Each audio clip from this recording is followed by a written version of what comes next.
Gun to my head, if I had to be gay, it'd probably be, I could do it with Lincoln. The greatest president we've ever had. If I had to be gay, I could do it with Lincoln. If I had to be gay, you know.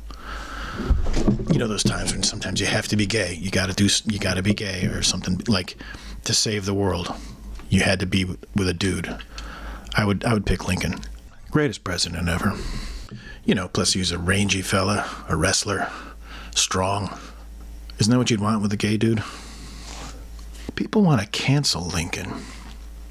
Like he didn't do enough.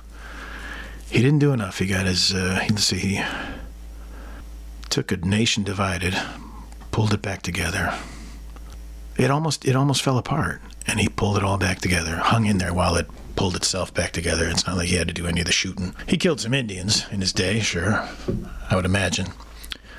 But he had to stand there and have his country and his head ripped in two. So if I had to be gay, it would be him, for that reason alone. His head was ripped in two. This nation was ripped in two. And if I had to be ripped in two by a man, it would be Abe Lincoln. How could you have done more than him? You know? Every day reading the lists of the dead and noticing there's not too many Jews in there. Isn't that crazy? There was a time when you could do those jokes on stage. Not too many Jews in that list. I'm sure there were plenty. I'm sure there was 3% or whatever the representation is in the Union Army. I wonder how many Jews fought for the South. That'd be interesting to find out. How many Jews laid it on the line to keep slaves? Having once been slaves themselves, how many Jews were willing to put it on the line to maintain the institution of slavery? Lord knows a lot of Irish did on both sides. But, you know, if you pick anything, you can get two Irish guys to fight over it. So that shouldn't surprise you. Two Irishmen, I should say. You can get two Irishmen to fight over it. Pick anything, you can get two Irishmen to fight over it. Slavery. Drinking age. What would Irish people fight about? Who owned the potato? The potatoes the Irish ate were nothing like the potatoes we eat.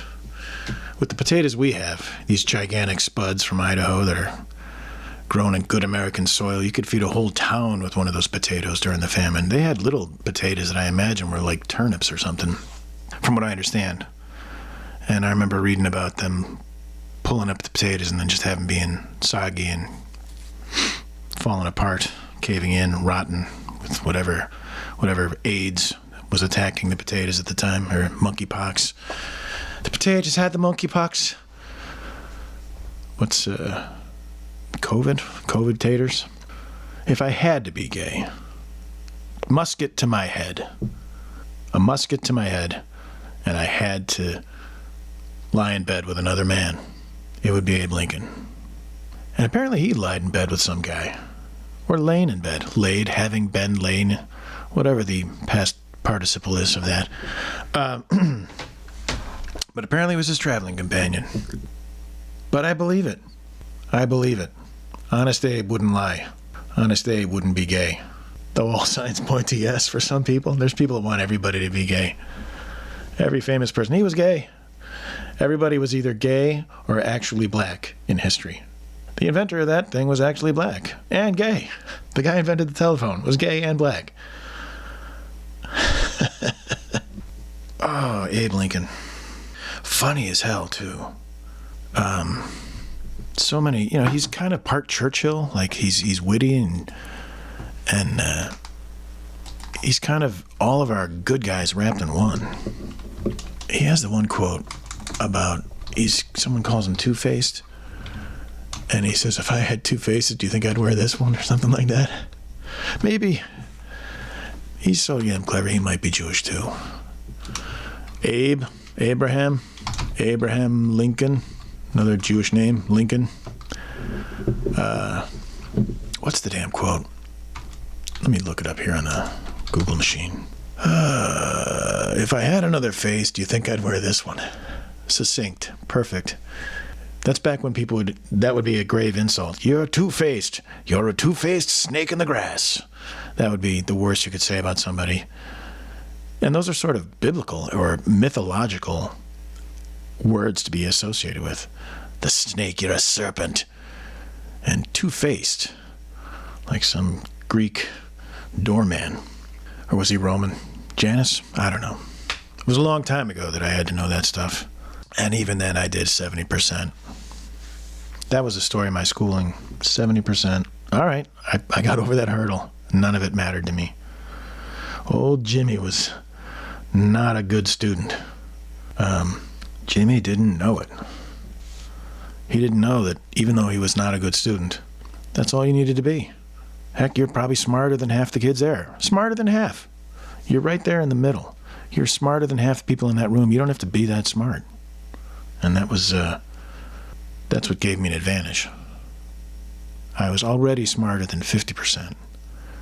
And I would bet of the remaining 50%, I bet I could handle myself with half of them. Put me at 75%, which is about how much I put into stuff. About 75%, 70 to 75%. On a good day, 75. That's where my commitment was to studies and history. But Abe was what did the kids say? You know what they say. They say the word that begins with S. Shiz. Yeah. Lincoln was the shiz. He was the shiz. Had to hold the country together, keep it from splitting in half. And blood just pouring. You know, I think what was it? 400,000, 600,000 or something like that in the war. Both sides combined. I don't know. That's a lot of men. That's a lot of men dead. Then you got to tack on the other million, 3 times as many wounded. And this is when the country was however X many millions. You know, whether it was 5 or 35, whatever it was back then, 400,000 is a lot of guys. 400,000 men of fighting age, which back then would have been anybody from like 14 to anybody who happened to live past 30. And they were all wiped out over a pretty big topic. Maybe the most important topic, important, transformative event or question. And that, of course, being the question of states' rights. Shall states? Slavery. Be honest, don't you wish you had a slave? Isn't that what we're waiting for robots to be, our slaves? That's what we want. And back then, dadgum, we didn't have robots. Nobody did. Everybody in the world had to use people for robots back then. Pretty soon we'll have robots be our robots, and then everything will be okay. But back then, everybody did it. Everybody did it. At one time or another. Some people are still doing it. By it, I mean holding slaves or being okay with slavery. I guess there aren't too many, I don't know if there's any states now that have what we would know as slavery. There's people who are enslaved, people who are, in muling drugs or, being courtesans. There are people who are slaves, but the institution of slavery, the state-sanctioned, codified, allowed slave institution, it doesn't exist now. But somebody had to say this is wrong, or we can't have this, because slavery has always existed. The ancient Romans, the ancient Greeks, the ancient Chinese, the ancient Russians, everybody had slaves. The Jews, that's half their bag, is they were slaves. Everybody remember in our church group, somebody was talking about Cleopatra, how, she was going on and on about the women in the Bible and the women in history that were paragons. And Cleopatra was held out there. And, well, Cleopatra had slaves. Everybody had slaves. If you were, the word slaves, the Slavs, they were slaves. So I've read. And that's where we get the word in English. Or the word comes from the Slavs. Maybe they called slaves something else. And what the word for, maybe they called them helpers. We're going to call them robots.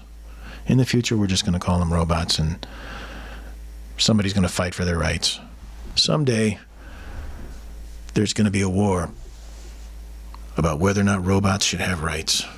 And there's going to be people in blue and people in gray pajamas arguing with each other over the internet or whatever Tesla implant you're going to have in the future to allow you to join Neuralink. Wouldn't you want to have a slave if you could? You know? Not by color or anything like that. Just someone, when it's a hot day out and you don't want to pick your crops, but you also need someone to bring you a fruity drink or a mint julep. Well, God, if you could just have that and not have to get off your wicker furniture on your front porch during that humidity, wouldn't you want that? All race aside, if you could just have someone else do everything for you, that's what your parents are. That's what they did for you. They slaved for you. Certainly children have that luxury of having someone basically do all their stuff for them, cook for them, and clean after them. I want a slave. Yeah, I tried to make JJ a slave. Tried to. I mean, a good slave. I tried to teach him responsibility and hard work. But he wasn't interested in that. He just wanted to work with his chemistry set, like Dad used to do. JJ, if you're listening, you really need to call me. Because I had a tin can full of money. I hid it in your room. I didn't think... I figured the last place you looked for was in your room. I didn't count on you just running off and taking everything out of your room. I never expected you to find that money, and I need it back. I need it back. That money was going to pay for a lot of things that are important to me. Where was I? Abraham Lincoln. If I had to be gay, just once, musket to my head. I'm covered in filth. I've been fighting for the cause. And the last thing I can do to save someone's life with a musket to my head was to be his intimate partner there in the filthy, blood-soaked dirt. If I had to do that with someone. Abe Lincoln, no question. No question. No question at all. And I'd be proud. Wouldn't you be proud? I mean, think of all the dudes you could be forced at gunpoint to have sex with. Even if you wanted to, they'd still have a gun pointed on you. So it's going to be awkward. Or maybe that's your thing. Maybe having sex with a man in the soiled, filthy, feces-filled sluice in your trench. God knows who or what has been going to the bathroom in. You're going to just kind of pile up a bunch of bandages, bloody gauzed bandages that are, all over the place. Just pile them up and make a little place where you and a guy had to do it in the filth. It would be Abe Lincoln. Just, he's a hero.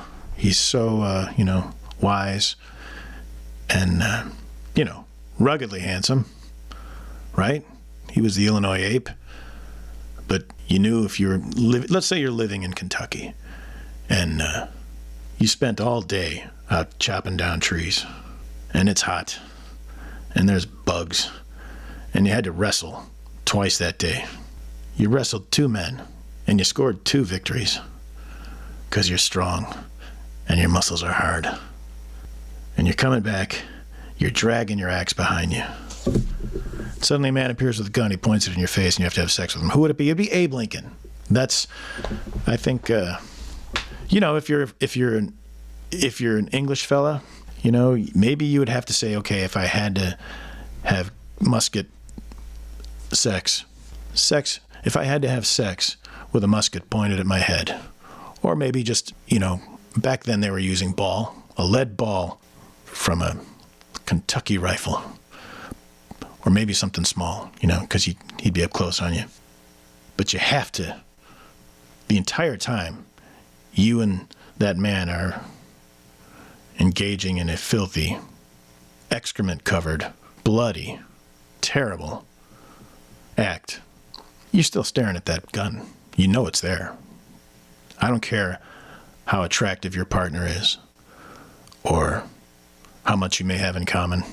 How much perhaps you might even be able to one day find love. You cannot get over the fact that while you're trying to do this, the threat of a gun going off next to your head. The threat of a gun going off next to your head. That's a lot of pressure. But I think with Abe, I could do it. I could do it. I've thought about it.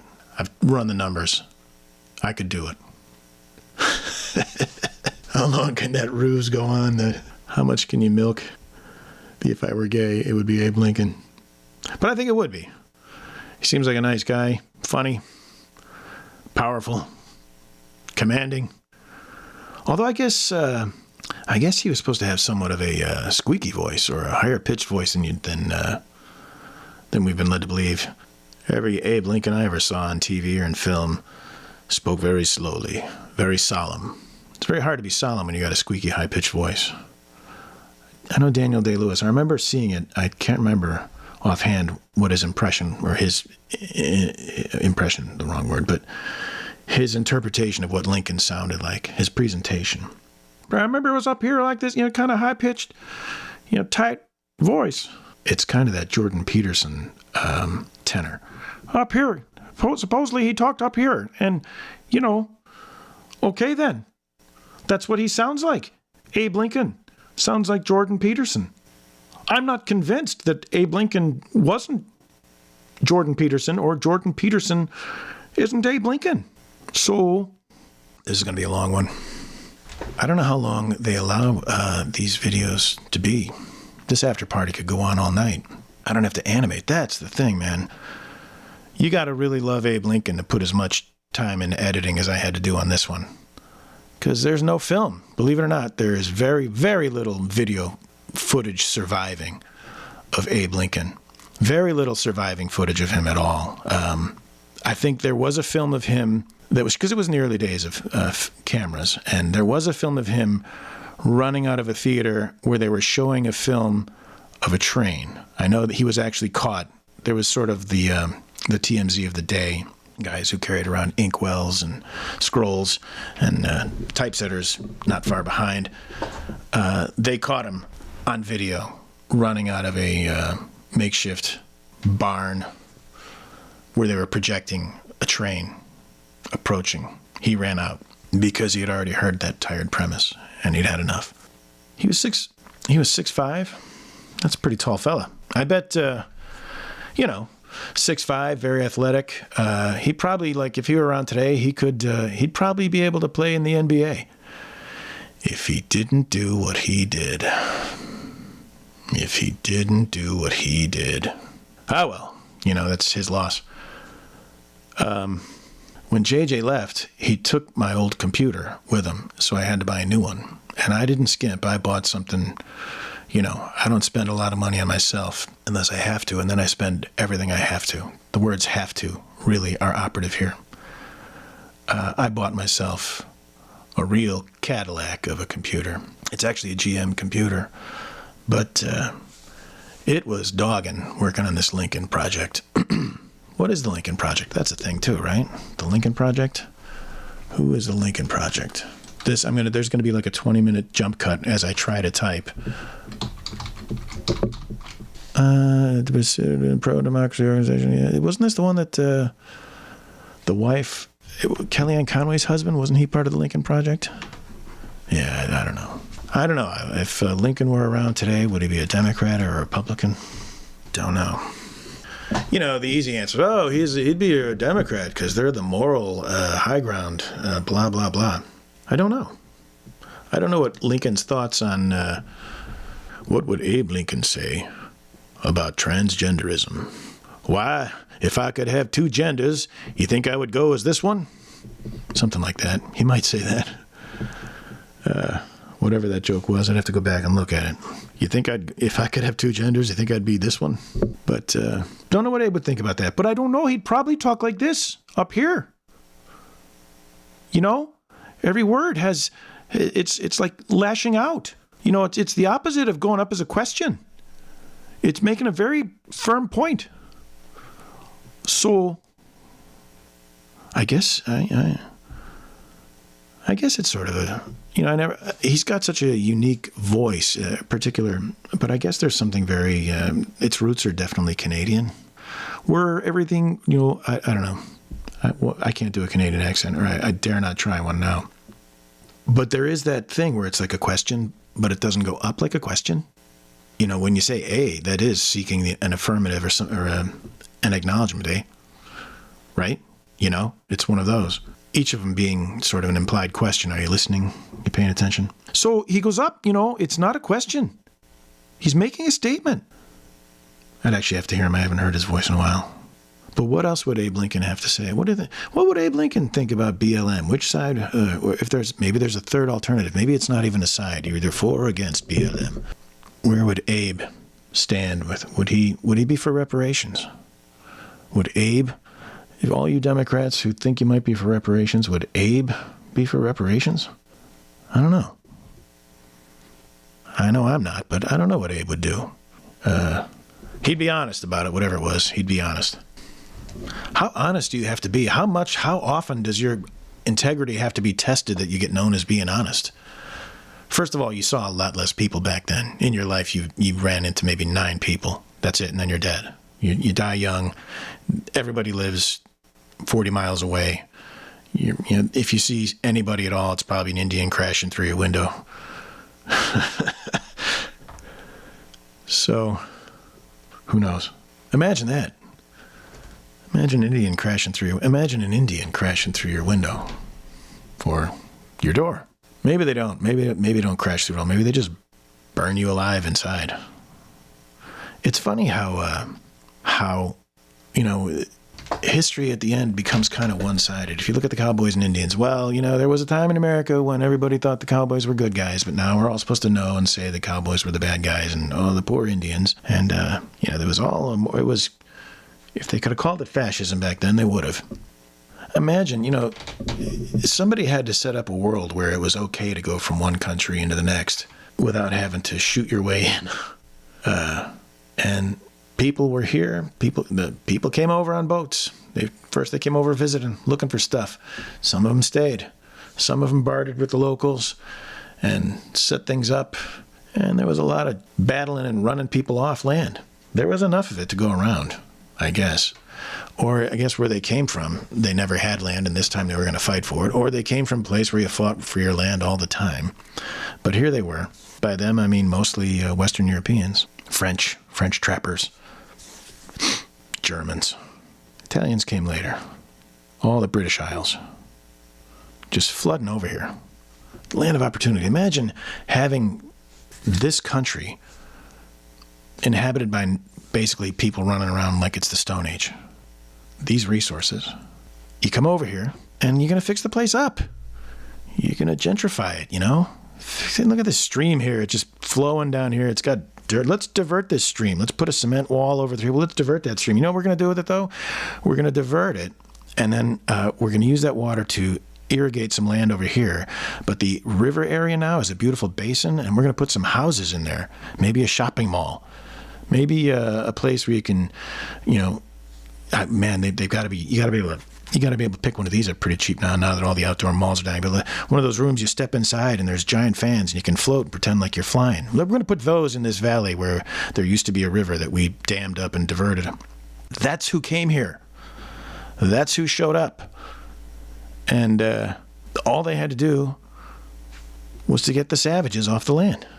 Now, I don't think they were savages. Those were honest, hard-working Indian folk, natives, First Nations, Americans, the first Americans. I'm sure a lot of them were great. They just happened to be caught literally with their pants down as far as development of technology and civilization. People showing up here with compasses and guns and navigational tools. That's who came over here. People who took a boat a couple thousand miles eating salty meat, dried fish, and not a vegetable or fruit. Everything's rotted. There was no refrigeration. Anything you left shore with by the time you got out in the middle of the ocean, it's already rotted, or the rats have eaten it. Hardtack, dried meat, What else did they eat? I don't know. Hot Pockets. The Hot Pockets were good back then, you know. It was a heavier material, big sturdy button. Hot Pockets.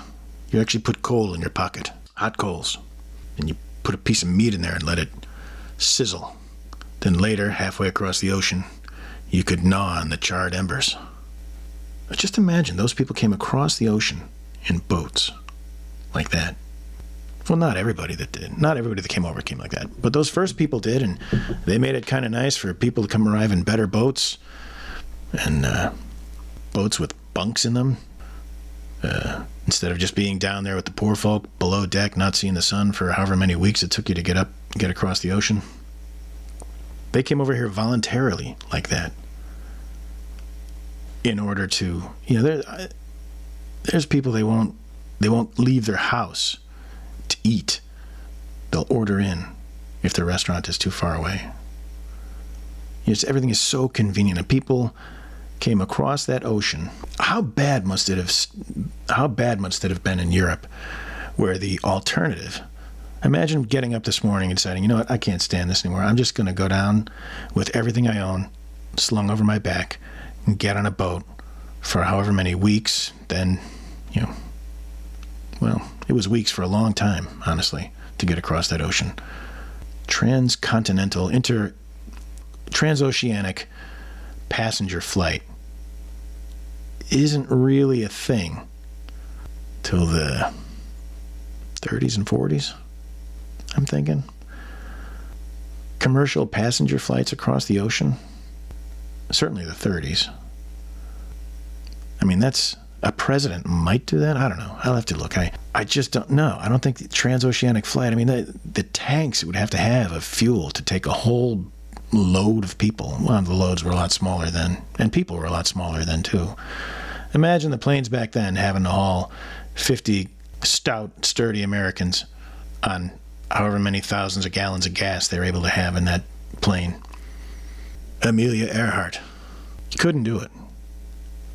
I don't know when it became a real deal. Probably, maybe not till the jet age. Now I'm talking on my keister. But they came over by choice, with whatever they could carry in their pockets, in their bags, whatever chicken they stole before jumping up on the ship. There must have been bartering going on across the ocean as well. Like, I'll take that jar of molasses and some of your hardtack, and I'll give you my daughter. There was lots of bargaining going on. Just to survive. You might have to give up a family member across the ocean just to be able to get, you know. I wonder, I would bet the majority of those people coming over, well, majority certainly, but an overwhelming majority were men, single men. At some point, there must have been like a ballooning of single men looking for work.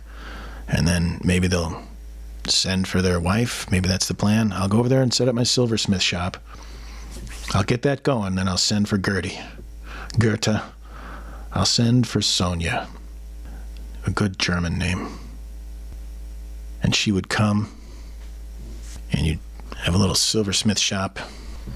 You start doing work for the wealthy people, the aristocrats that live there and need something engraved. A sword they got from their great-grandfather who killed a Serb. And you get your little shop and you have a couple of kids. You name them after yourself. You figure one day that little guy is going to take over my business.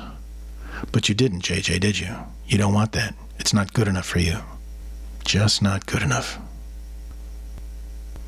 They came all the way over here to set up silversmith shops. Mostly that's what the earliest colonists, they were all silversmiths. And, you know, the most common last name was Smith, you know. You were either a silversmith or a blacksmith or what other color smiths were there? Bluesmith. Everybody knows who the bluesmith was. Blacksmith, silversmith, goldsmith. If you were a smith, you were working with metal. That's why so many of them were Germans. And the really good ones, would make clocks. And they all came here to make their clocks. And It's like you want to take the power coming out of that little stream, put a wheel on it to turn your lathe so you can cut your metal and make your clocks.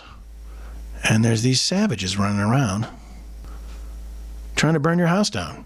Imagine that. Imagine that. You're trying to cut the precise number of teeth in a gear, and an Indian comes crashing through your window. Well, that Indian was met with a gun. He's carrying a stick with a rock tied to it that he's sharpened. And he's prayed to his ancestors and put paint on his face and made his clothes out of a buck he killed with his dad. And he crashed through that window looking to make you one with the Great Spirit. And he gets shot in the face with a lead ball moving about 700 miles a second, 700 feet a second. And there's tons of these Germans coming over here, and Scottish coming over here, and some Irish and English coming over here, and French coming over here. Even some Slavs coming over here. Certainly Czechs. The Eastern Europeans come a little bit later, but they're coming over here. And they're coming to a place where everybody and anybody, providing they were white, could get a gun. Well, it's not going to go well for the people running around with sticks and stones. And that's why Abe Lincoln fought them. He had to fight them. That's a hell of a man who can fight off those savages who want to drive you back into the sea. Justifiably. I mean, they got their own families they got to worry about. You know, they want to live off those buffalo for the next few hundred years, as they had for thousands before. They kind of were set. They had their groove, and they were fine. We're just going to wander around, pitching our teepees every few nights, following these buffalo. And we'll know where they are because their feces are going to be all over the place. So we're going to be spending the next few thousand years stepping over, jumping over feces. Good thing our shoes are made out of animal skins, you know, not like tanned leather, stitched with a solid heel, but literally just wrap your foot, cut the pieces of animal skin to size, and you're good. You're going to be jumping around in those things, stepping over buffalo crap, and right behind you are a few 100,000 Germans, Scottish, Irish, French, Belgian, Dutch. Some Spaniards get thrown in there, you know, down south where it's hot. A few Russians, a few. And they don't want to wear animal skins for their clothes. And they don't want to, they want to wear silk. They want to wear cotton. They want to wear soft threads that have been machined into something durable yet comfortable. And something that when you get blood all over it, and bison feces, you know what? I'm just going to ball this up and toss it. Or at least hand it down to my younger sibling. And I'm going to go out and buy a new pair of dungarees and some clodhoppers that an Italian has spent a lot of time putting together for you. Or some Englishman has figured out how to stamp out at the end of a bunch of machines. And, kids cranking them out for you. Making shoes. That's a good kid job. I wonder if the young Indian braves, I wonder if they started out making shoes. Why not? They killed the animal. They use its bones to make weapons and jewelry and crude tools. You can use that bone. You know what you can do with that bone? You can tie it to a stick, sharpen it, and if you whack somebody really hard, you can have your way. You can settle the score. You can decide how things are going to go down. The problem is, the other people, the colonizers, the people who gave up slavery hundreds of years ago when they were inventing civilization which allowed them to mechanize. Well, Mr. Sharpened Bone tied to a stick, it's not going to go well. And that's just the sad truth. It's nothing personal. You're probably an awesome person. Awesome bunch of people, the Native Americans. Unfortunately, bullets don't bounce off of awesome. They go right through it and kill it. They kill bad. They kill good. They kill awesome. They do get to decide a lot of stuff. It does sort of determine the way things are going to go down. Technology. And back then it was a gun. And a watch. I remember JJ and I used to play with the train sets. And I would try to tell him about the importance of telling time so that you could have trains. And he didn't care. You know, he just wanted to zoom back and forth, back and forth. And I told him, look, that transformer is going to overheat because you keep flipping that switch. Knock it off. But he doesn't listen. He just won't listen. I wish you'd listen to me now, JJ. I wish you'd listen to me now. You think Abe Lincoln argued with his dad? You think Abe Lincoln took off with his dad's money that he intelligently hid in Abe's room? That he intelligently hid in the room where he figured it would be the last place the kid would look for it. See, Honest Abe would bring it back. You understand that, JJ? Honest Abe would bring that money back. There's a reason he's called Honest Abe. He would bring that money back. But you just keep flicking that switch on the train transformer, just back and forth. And I can hear it. It's starting to hum. But you just want to yap on and on. I say, do you hear that? Hear what, Dad? Hear what? The humming from the transformer. Do you hear it? I guess so. Well, stop playing with that switch or you're going to burn down the whole house. But you had to have a watch. A good watch. Or you couldn't have trains. They'd crash into each other on the tracks. You had to know what time the 5:15 left a certain town, and you knew what time it was going to be in your town by how fast it goes. It was all scientific. And that's who was running those trains right through your valley, right through your Great Plains. Great noble people who lived here before the Europeans came and made this a wonderful place to live. That's who was coming. And it wasn't personal. None of this was done for the color of anyone's skin or any of that nonsense. They were going to spend thousands more years. Left to themselves. They were going to spend thousands more years, certainly hundreds of more years, just wandering around those buffalo. I imagine buffalo tastes pretty good. Buffalo is, I'm sure there's parts of that buffalo that are as good as any part of a cow or, a sheep or chicken or panda or any animal that you might eat. There's parts of that bison that are probably unbelievable. Imagine, it's bigger. It's much bigger than cattle, So whatever you like, there's probably more of it too. Like if you like liver, that bison liver's got to be amazing. So I can see why you might follow that around. It'd be kind of like if you wanted to live in a neighborhood with a great steakhouse. Only every day that steakhouse gets up and moves to where there's grass. So basically you're going to spend the next few hundred years setting up your tent, sharpening your sticks, stepping over animal waste. Occasionally you fish too. Let's not forget that. A couple hundred more years of that. Well, I think what happened was certain people are impatient. Those Western Europeans are impatient. They're rather demanding that you catch up or step aside. They're like city folk, There's those country people, and they're slow, and they respect.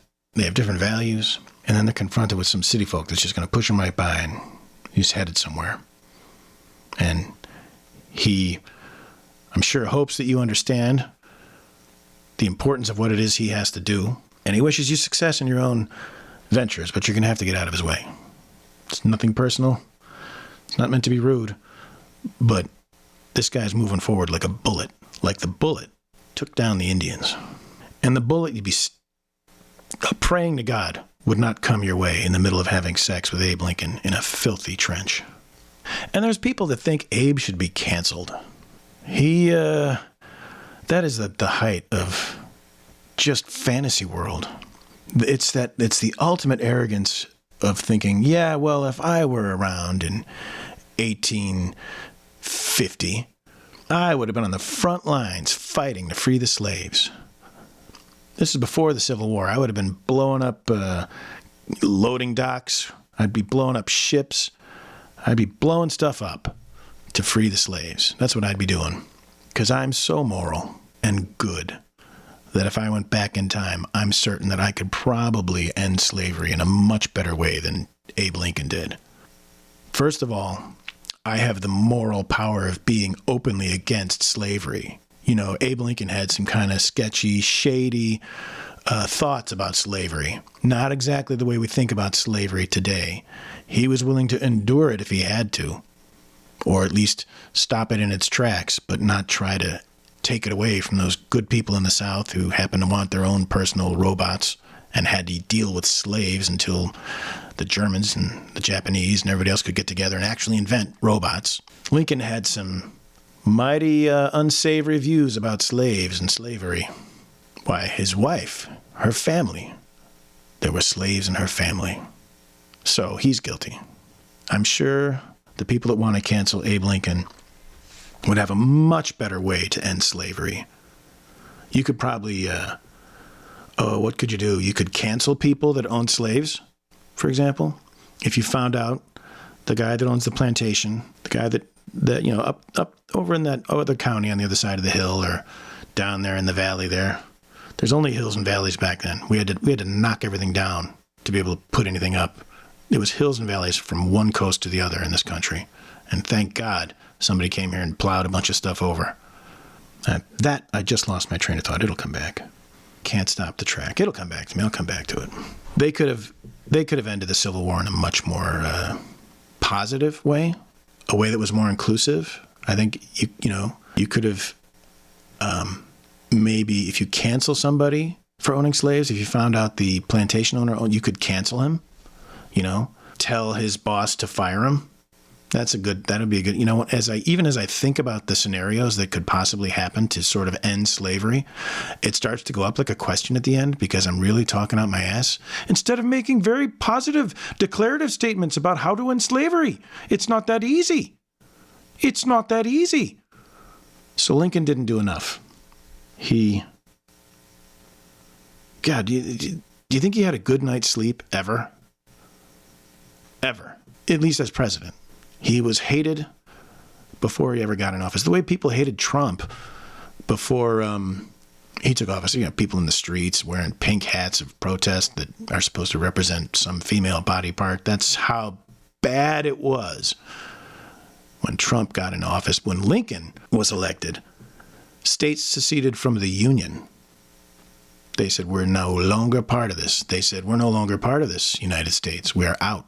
So it was worse than even when Trump took office. The outrage, the enmity, the divisiveness.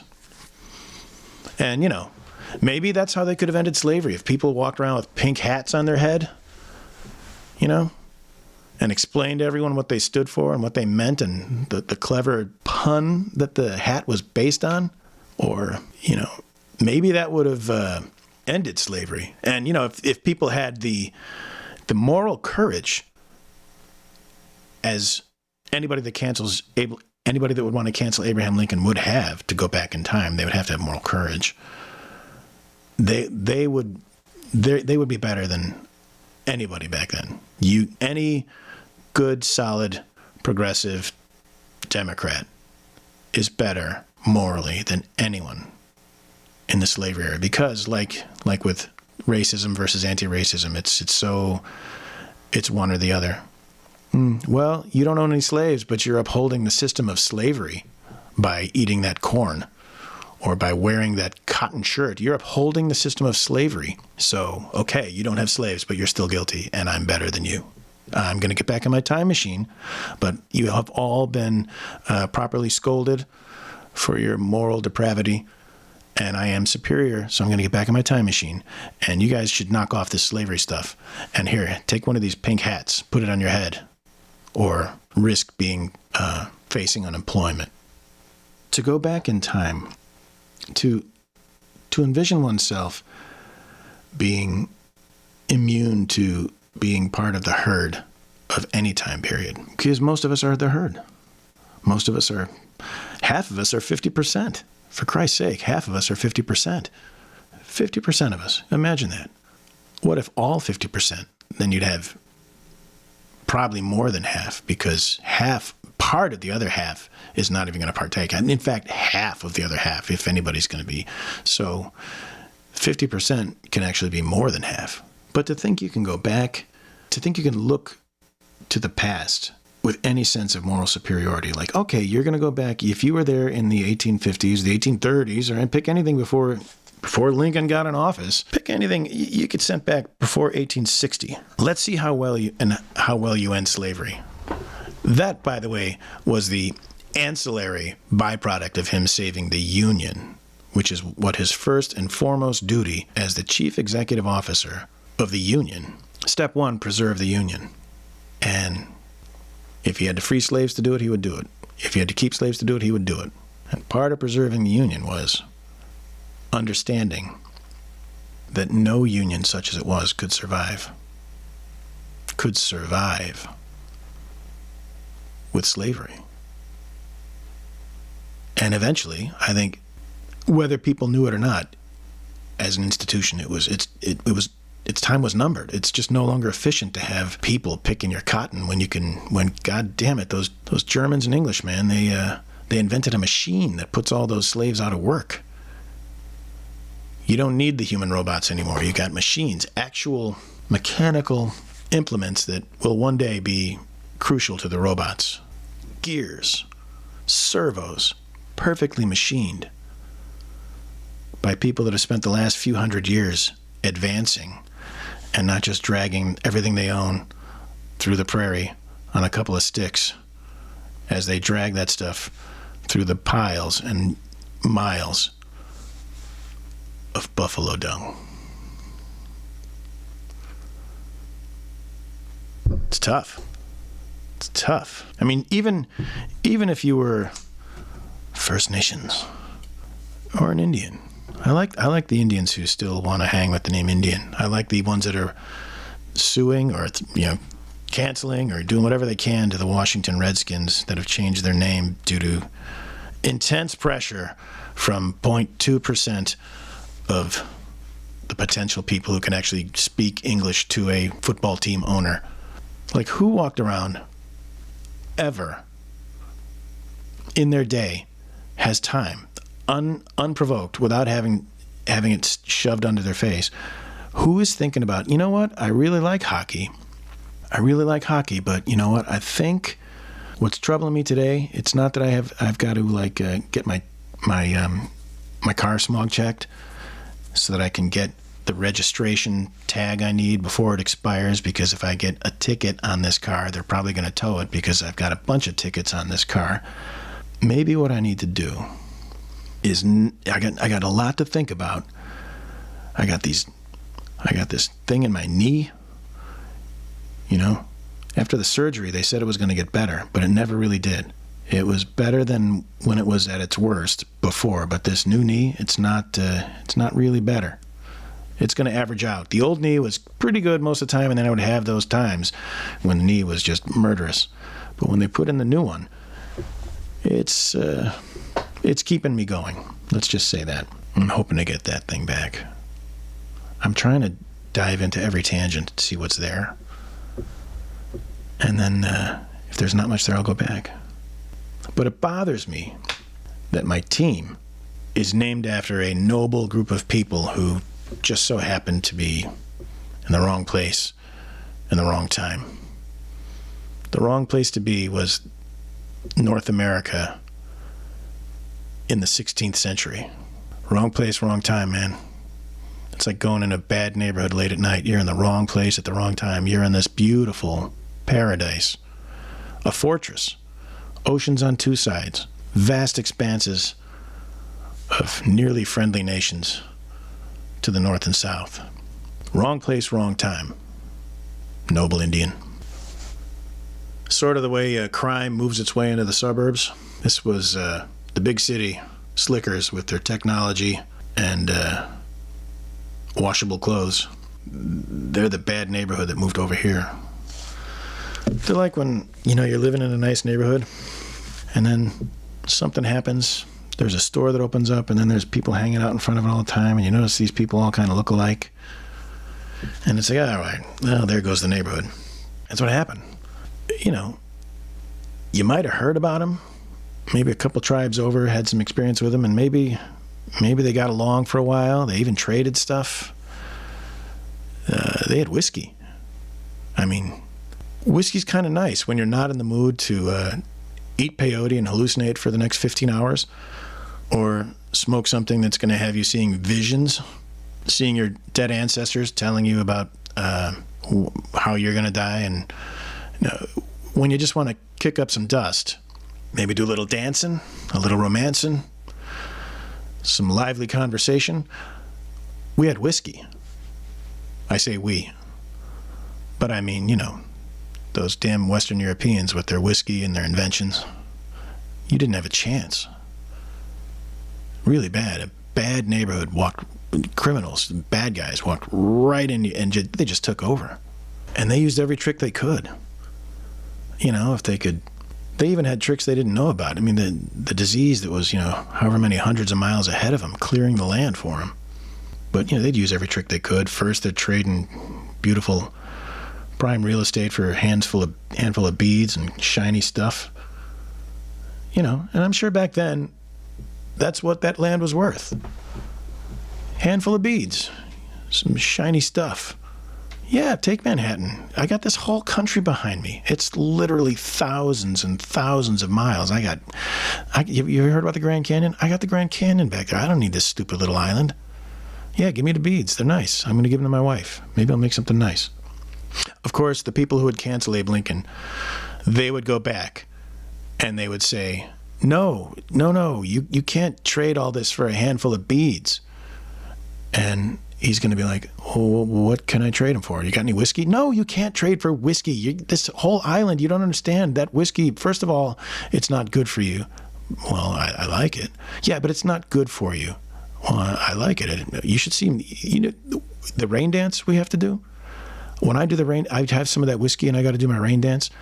It's like a torrent. Over here in the southeast, I do the rain dance, and in the spring I'll do them, and suddenly when I have that whiskey, we get I don't know whether there's a word for it, huracan. Yeah, we get these things and they just carry all. That's from the whiskey. I need to get some of that whiskey, so I'm going to trade this island here. If you don't mind, future person, big trouble. If you don't mind, I'm ready to take a handful of beads for this island. Well, maybe, he's just going to take over this whole island. Yeah, but I don't need it. I got the Grand Canyon. I got the Tetons. I got the Great Lakes region. I got a whole bunch of places with the word great in it. The Great Divide. I got all these great places. I don't need this puny little island. And look, it's getting dark, It's kind of hard to get home when it's dark. See, we haven't invented flashlights yet, or anything close to that. I have to start a fire if I want to see as soon as the sun goes down. So if you don't mind, I'd like to sell this island and be on my way. I'm getting kind of annoyed. Yeah, people who can judge history from their contemporary morality, they make me laugh. I'm sure you would have gone back in time and stood up to Hitler. Heck, you probably would have tried to kill him because you're so moral. You'd know that if you could kill Hitler, you could save millions of lives. You go back and kill Hitler, man. Well, I don't think you'd do it. Go back in time and kill Hitler. Good luck, by the way. Try getting close to him. Try even being suspected of someone who might know somebody who might want to get close to him. Try being that person and see how you can prevent the Holocaust. See how you can end slavery. It takes a lot of time for everybody, or at least the majority of people, or the majority of people with guns, to change something that's existed since humans crawled around in the filthy trench, dripping with brains and blood and tears of 400,000 men who died in open fields or in filthy, everything's filthy back then, by the way. Everything was filthy and everything was heavy. Like if you had anything that was made, if somebody made you a chair, that chair was 400 pounds. That was it, man. Everything that your hat, that 8 pounds, like a gallon of milk on your head. Everything was heavy. And that's why people died young. It's like, enough already. I'm tired of lifting stuff. I can't take this anymore.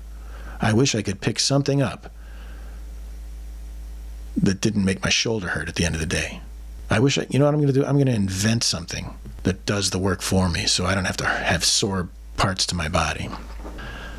That's going to take some time. It's going to take a few hundred years. In the meantime, I'm told that for just a little bit of this coin that I make because I'm a smith, I can actually buy someone that can do some of the hard work for me and make me a delicious, refreshing drink. Well, who wouldn't want that?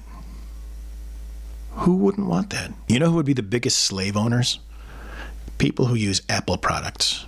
First of all, the stuff's already made by, again, not the institution of slavery, but many people who I'm told, if I believe what I'm shown, are living in slave-like conditions. But the psychology of the Apple people, everything has to be sort of interlinked for some maximum efficiency. And if I can drop off all of my responsibilities and anything I might do in my day, and I can just put it all in this one device and let it do most of my work for me, it does everything but make you a refreshing drink. It does, that Apple life does everything it does everything for you except make you a delicious drink. Well, what if your computer or your phone also came with a minty, sweet tea filled with sugar on a hot day as you sit on that front porch? What if you don't even have, the only way you could get your emails or post something like a comment or post something in the comment section of a news site that you go to? What if the only way you could possibly do that was if you owned someone who could do it for you? Could you resist having a slave? All of you people who are addicted to your little phones, all you Apple people.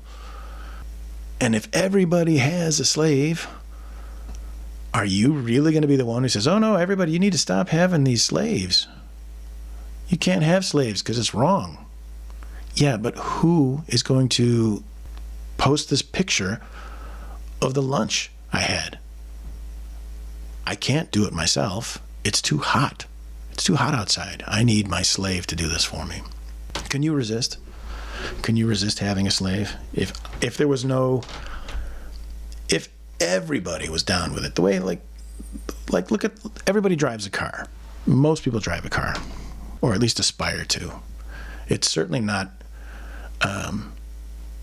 frowned upon by the majority of people. But in the future, when everything is efficient and we no longer have these fuel belching machines, like the way we look at London, in the 19th century, just the air was unbreathable. In the future, when all of our air is clean, all of our rivers are delicious, and we've so technologically solved all of our problems that we no longer have to drive cars, we're going to look back at the time when people drove cars the way we look back at the time when people had slaves, those animals, those savages, if I went back in time, if here in the year 2304, if I went back in time and I had to go back to the early 21st century, I would tell everybody, don't drive these cars. They're bad and they're wrong and they're immoral because they're choking people. And when you drive that car in the northern hemisphere, everybody south of the equator dies. Literally everybody dies. So you have to stop driving cars. You think they could do it? You think you got it? You think you got the nuts to do it? Make everybody stop? Go back in time and stop slavery. Go back in time and try to get close to Hitler. Try to get close to Hitler. How come Hitler doesn't... Is there a reason Hitler has a hard R? Hard R? What if we called him Hitler? Yo, Hitler. That's kind of cool, right? Gangster version of Hitler.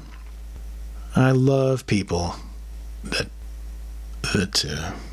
impose their morality or think they could impose their morality on the past if one were to go to the past. I mean, anybody can mouth off and say, I would, but honestly, what is the point of announcing or even thinking that you're a better person because you wouldn't or don't have slaves if you don't even have the means or the plans for how do you end slavery then?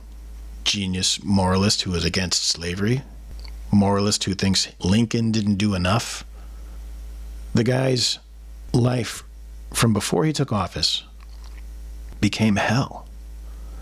Every day, once the fighting started, every day disappointment. Every day the people you've put in position to do a job, to execute what you, by all means, should have the manpower and technology to put away pretty quickly. And it's just a failure every day. Bodies coming back.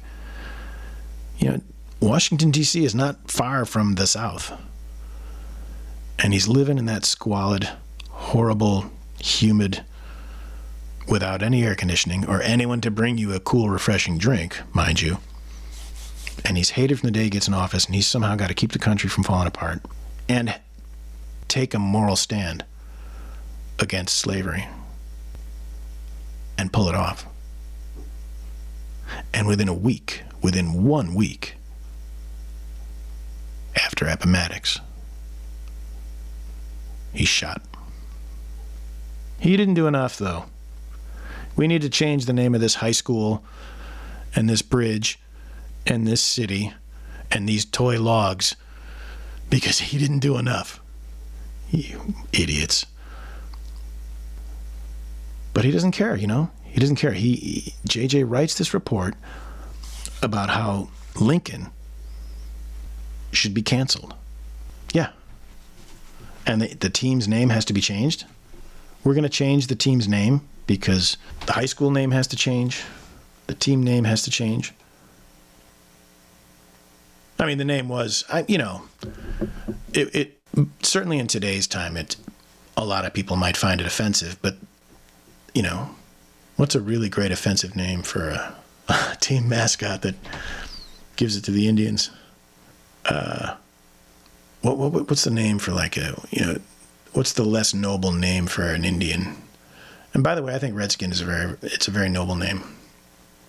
We're all supposed to be ascribed our identity by our skin color. We refer to people who are black as blacks. We don't call them black skins, but that's implied. Maybe we should just call. I wonder, were Native Americans or Indians ever known as just Reds? The Reds. We moved into the neighborhood and, well, now these Reds are hanging out on the corner. Guess we'll have to exterminate them. Guess we'll have to wipe them out. What's the name? What's the word for a renegade, sort of crazy, murderous Indian? Injun. The Lincoln High School Injun Fighters. That'd be a good name, but that's kind of a cool name. However you feel about the near extermination of the Plains Indians, Injun Fighter. That's like the white version of being called a brave. He's an Indian brave. He's like a Marine. If you're a brave and you back there, you're running with the tribe and you're one of the young braves, you got the cool outfit, uniform, cool name. Hey, Maverick, Hey, Flying Spear. Hey, Sharpens Bone with Rock. That's a great name for an Indian. Sharpens Bone with Rock. Wrong place, wrong time. 16th century, North America. This was a fun episode. I liked the Lincoln episode. It's the one I've worked hardest on. It's funny, without JJ running his rock tumbler, things are kind of quiet around here. And his sister, she makes noises here and there. Mostly just hear kind of mumbling and voices coming from her room. But without JJ's rock tumbler, He was making jewelry out of shiny rocks. Rocks that might have, in another time, bought Manhattan. You ever think about that? How if you went back in time, the wealth you have now, you'd be set up? Like if I took my money that I have right now and went back, like 150 years or 200 years, somewhere in that window, with what I have now in money, I could really be set up. Who am I kidding? First day, probably blow it all on slaves. You'd have to. Who's going to bring you your deliciously cool drink? I don't think anybody had a cool drink in the South until refrigeration was invented. In the wintertime, you might, but ice doesn't last that long. I've got this cool drink. The water was gotten from a well or from a stream. And, you didn't want to be too close to the stream if you had a plantation. You didn't want your house too close to the river. What if it rises and wipes out your house? So you got to send somebody down there to get water. Well, who are you going to do? Who are you going to send? Nobody's invented robots yet. Imagine somebody shows up from the future and tells you you have to get rid of your computer that does all this work for you. Yeah, the Lincoln one was fun. It's quiet around here. Nobody's this deep with me. I like the after party. This went on way longer than I thought it should have. Abe. Thank you, Abe. Nobody else will say it these days. I'll say it. Thank you, Abe. Good job. And by gum, you deserve at least the 20. No disrespect to Miss Tubman. No disrespect. She did something I probably couldn't have done. Yeah, I'm going to go creeping around in my overcoat and gown, dragging this rifle. Although I've heard that she carried a pistol. I see lots of pictures of her and artist renditions of her carrying a rifle, but the 8 minutes of research I did on Miss Tubman, she's known to have carried a pistol. I don't think I could have done what she did. Well, if I went to go rescue my family and it turned out to be a little bit easier than I'd thought, I might do it again. Just for the kicks. Let's go free some slaves. That's got to be the ultimate high, right? It's like stealing someone's car, stealing someone's robot. I'm going to go down there, and this person that this guy uses to do all his work for him so he can live up in that nice house and wear those nice clothes that aren't made from dead deer, I'm going to take his means of support. It's like stealing someone's tools. I'm going to go down there, and I'm going to grab all of his stuff in the middle of the night and jump on a raft and head upstream. I don't even know if that's possible on a raft. But dang it, I'm going to take an underground railroad and bring back a bunch of his stuff. See how that goes over. I don't think I could do that. I might, morally be in favor of that. I might even, I don't know, what would be the 19th century version of canceling? Tarring and feathering? I might tar and feather somebody. If I could get enough people to do it with me, I would tar and feather someone who had slaves. Again, if nothing else for the grins.